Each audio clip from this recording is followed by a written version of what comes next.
दोस्तों, आज हम बात करेंगे केंद्र सरकार की उन दो योजनाओं के बारे में जिनके जरिए देश की 8,220 ग्राम पंचायतों को मिला है लाभ। फिर जानेंगे बिहार सरकार की नलकूप योजना के बारे में जिसके तहत 4500 नलकूप उपलब्ध करवाएगी सरकार। इसके बाद एक नजर डालेंगे उत्तर प्रदेश सरकार पर जो सब्सिडी पर उपलब्ध करवा रही है कृत्रिम गर्भाधान किट। नमस्कार, मैं आपकी सेवक पारुल यादव और आप देख रहे हैं किसान बुलेटिन। सिंचाई के लिए या तो बारिश या सरकारी योजनाओं पर निर्भर रहने वाले देश के किसानों को हाल ही में केंद्र सरकार की ओर से एक बड़ी राहत दी गई है। दरअसल हाल ही में NLSC की ओर से भारत की केंद्रीय क्षेत्र की जल संरक्षण योजना अटल भूजल योजना की अवधि को और 2 सालों के लिए बढ़ा दिया गया है। सरकार के इस फैसले से देश के करीब 8,220 ग्राम पंचायतों को बड़ा तोहफा मिला है।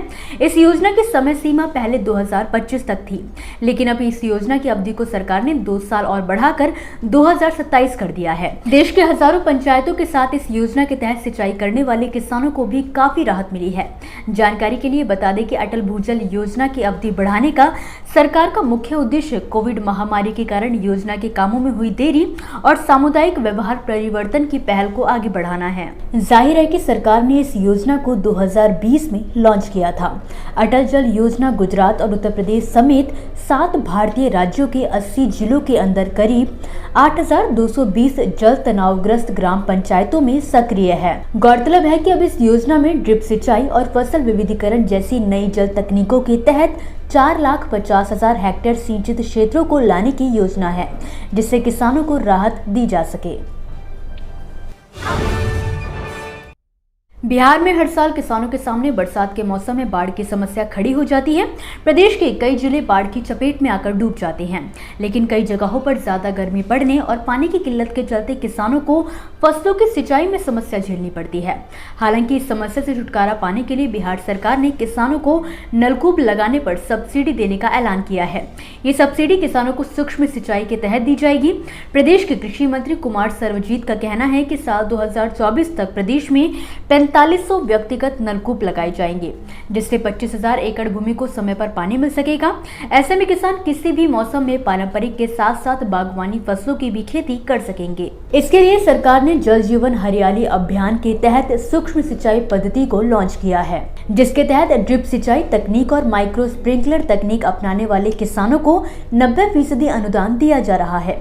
अनुदान का लाभ उठाने वाले किसान उद्यान निदेशालय की आधिकारिक वेबसाइट पर आवेदन कर सकते हैं।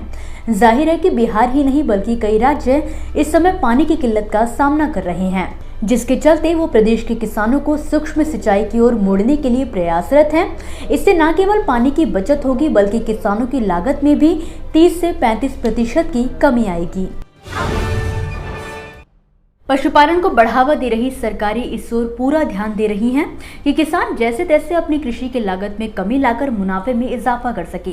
वहीं पशुपालन इसमें अपनी अहम भूमिका निभाता है, जिसके चलते यूपी सरकार भी सूबे में पशुपालन बिजनेस को बढ़ावा दे रही है। दरअसल उत्तर प्रदेश में नर और मादा मवेशियों की आबादी के अनुपात को संतुलित करने और दूध उत्पादन को बढ़ाने के मकसद से स्वदेशी सेक्स्ड सीमन तकनीक अगले 3 सप्ताह के अंदर लॉन्च होने की संभावना जाहिर की गई है।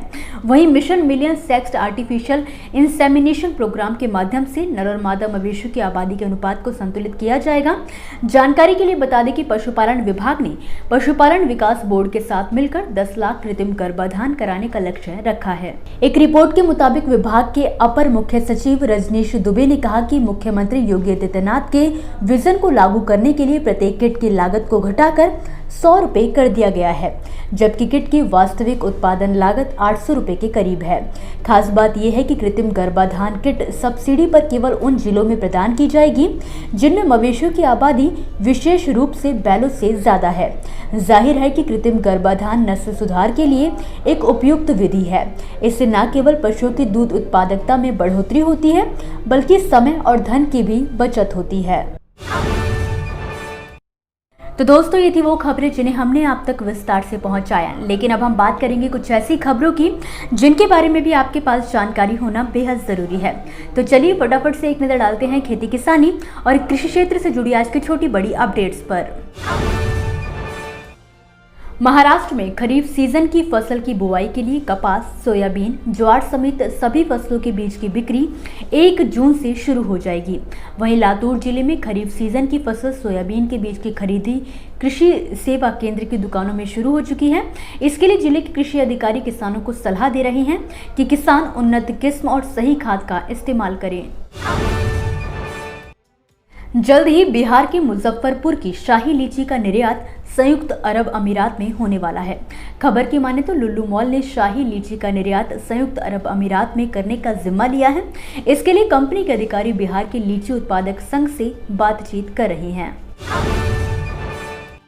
फसल सीजन 2022 से 23 के दौरान देश में बम्पर खाद्यान्न उत्पादन का अनुमान जताया जा रहा है। इस फसल सीजन में बेमौसम बरसात और ओलावृष्टि के बावजूद भी रबी फसलों का उत्पादन रिकॉर्ड तोड़ 330 मिलियन टन पहुंचने का अनुमान है। कहा जा रहा है कि पिछले सीजन के मुकाबले इस बार खाद्यान्न उत्पादन में 4% से ज्यादा की बढ़ोतरी होगी। महाराष्ट्र के बुल्ढाना जिले में रहने वाले किसान काशीराम सानप ने अपने 1.25 एकड़ खेत में बोई गई गेहूं की फसल को आग के हवाले कर दिया।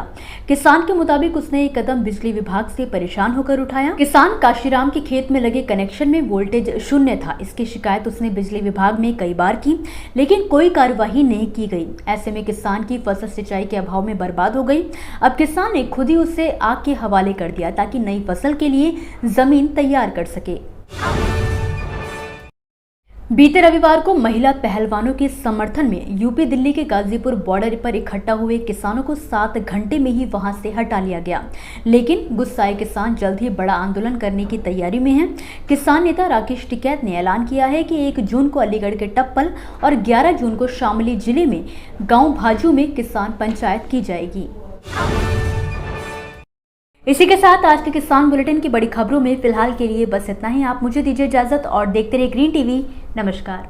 देखिए ग्रीन टीवी यूट्यूब पर भी, बस सब्सक्राइब करें और बेल आइकन दबाएं।